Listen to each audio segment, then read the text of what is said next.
vascaíno,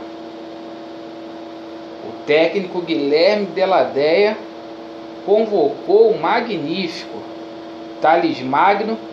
Realmente foi convocado para a seleção sub-17 para o Mundial que vai ocorrer aqui no Brasil.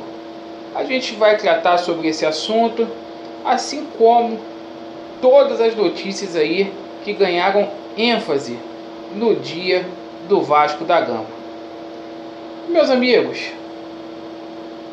Thales Magno convocado. E agora? Thales Magno poderá desfalcar o Vasco em até 10 rodadas neste Campeonato Brasileiro, caso a seleção brasileira chegue à final do Mundial que será organizado aqui no Brasil. A delegação do Brasil vai se apresentar na Granja Comari no dia 7 de outubro para iniciar os preparativos aí para o Mundial. O Mundial vai começar no dia 26 de outubro e o Brasil tem um compromisso lá em Brasília frente à equipe canadense. Caso o Brasil chegue na final, o Thales Magno vai ficar longe aí do Vasco até o dia 17 de novembro. O Thales Magno ele ficaria fora da 24ª rodada até a 33ª rodada do Campeonato Brasileiro. Sendo assim, ele iria perder o jogo contra o Avaí, Fortaleza, Botafogo, Internacional, Ceará, Grêmio, Fluminense, Palmeiras, CSA e Goiás. Isto se a seleção brasileira chegasse até as finais do Mundialito. O Thales Magno ele iria retornar na 34ª rodada do Campeonato Brasileiro, onde o Vasco enfrentaria o Flamengo. A CBF, através do coordenador de seleções, o Branco, já deixou claro que nenhum jogador vai ser liberado aí deste Mundial. Segundo o Branco, é uma forma de presentear os jogadores que estão fazendo um bom Campeonato Brasileiro e que desenvolveram uma boa temporada jogando aqui no Brasil. O presidente do Vasco, Alexandre Campelo, ao tomar conhecimento que o garoto Thales Magno fora convocado, ele deu a seguinte declaração lá no Globo Esporte, onde seria um prejuízo enorme para o Vasco esportivamente, mas que seria bom para o menino Thales Magno jogar este Mundial. Segundo Campelo, a tendência é liberar o atleta para atuar na seleção brasileira.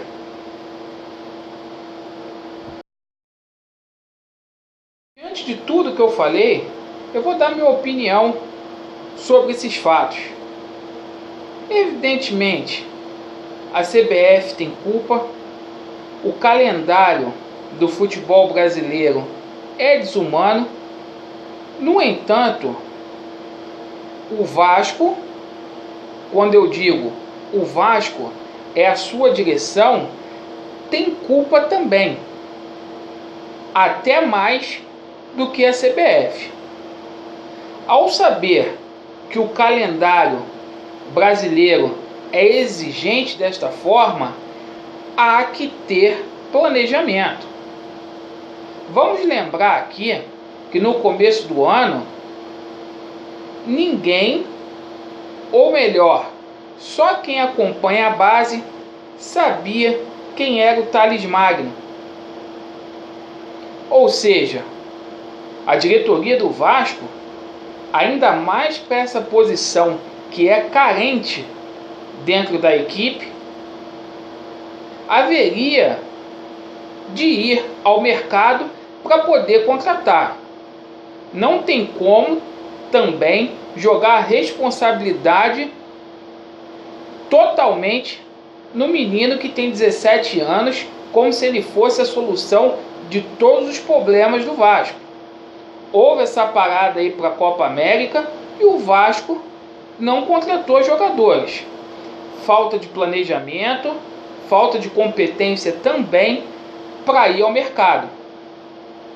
Não estou eximindo culpa por parte da CBF. No entanto, diante de um elenco carente, que só conseguimos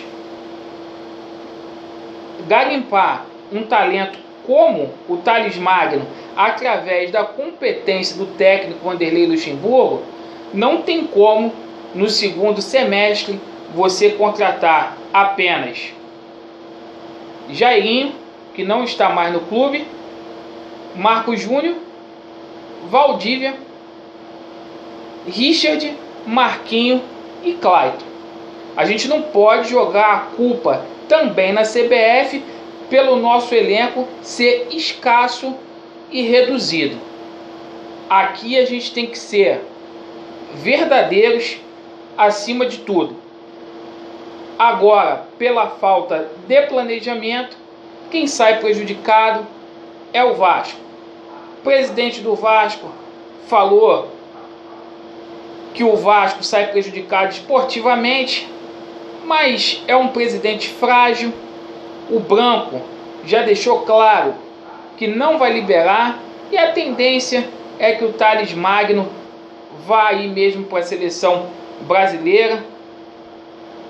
A gente espera que ele volte, não deixando de torcer para a seleção brasileira, porque somos brasileiros também, mas a gente espera que o Thales Magno volte o mais rápido possível para poder vestir a camisa do Vasco da Gama.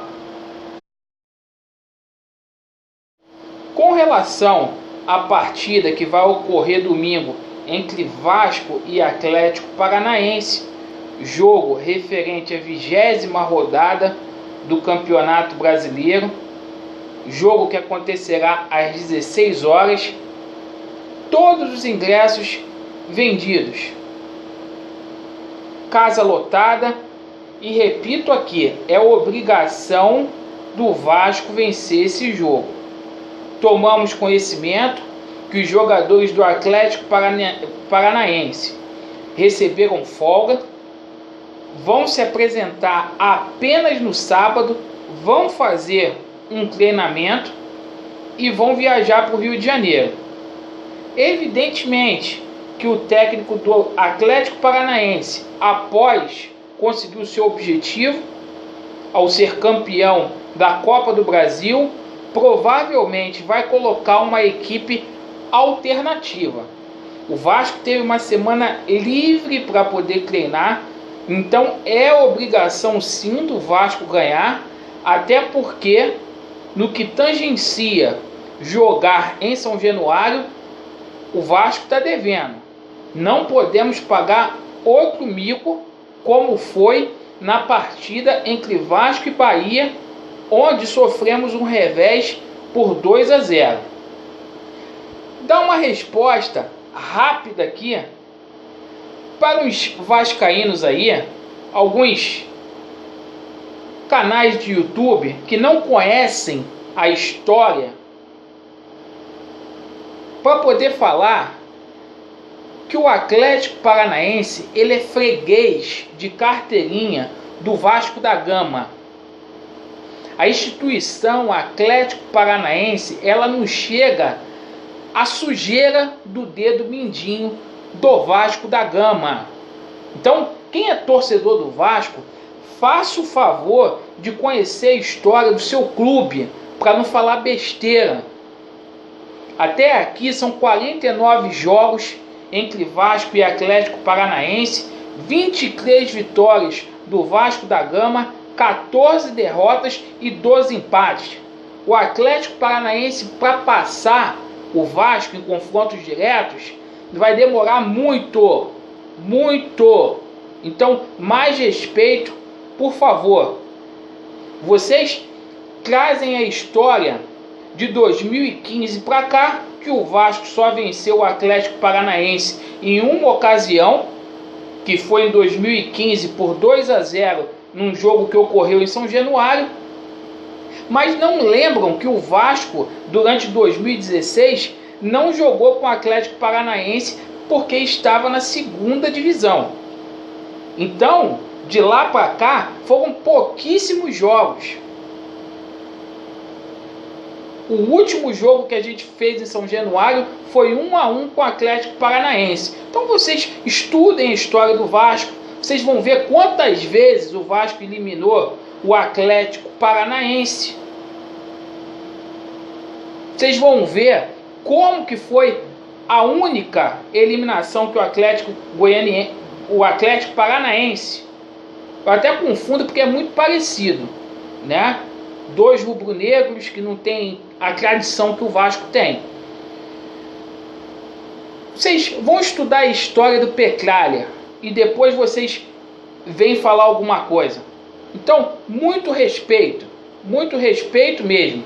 E vamos lembrar, vocês que gostam de estatísticas, né? O Atlético Paranaense ficou de 2003 até 2008 sem vencer o Vasco. Então, muita calma nessa hora. Peguem a história como um todo. O técnico Vanderlei Luxemburgo hoje treinou muitas bolas paradas no CT do Almirante. O Vasco provavelmente vai repetir a equipe que atuou frente a Chapecoense. A única novidade deve ser o ingresso do Iago Pikachu na equipe principal, conforme a gente vem dito aqui. Então o Vasco deve mandar a campo Fernando Miguel, Pikachu, Henriques, Castan, Barcelos, Richard, Raul, Marcos Júnior, Rossi, Ribamar e Thales Magno. Então a gente vai esperar até amanhã. Amanhã tem mais um treino do Vasco para a gente ver se a equipe vai ser essa, mas ao que tudo indica vai ser o Vasco, que promete uma marcação sob pressão, uma linha alta, já para poder marcar no campo defensivo para obrigar o Atlético Paranaense a dar chutão para frente.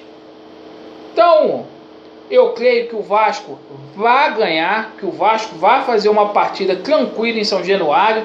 A equipe está devendo uma boa atuação para o torcedor do Vasco e tem que retribuir o carinho, porque os torcedores acolheram e pegaram no colo. Meus amigos, essas eram as notícias que eu gostaria de trazer para vocês. Estamos juntos, saudações vascaínas e Vasco neles.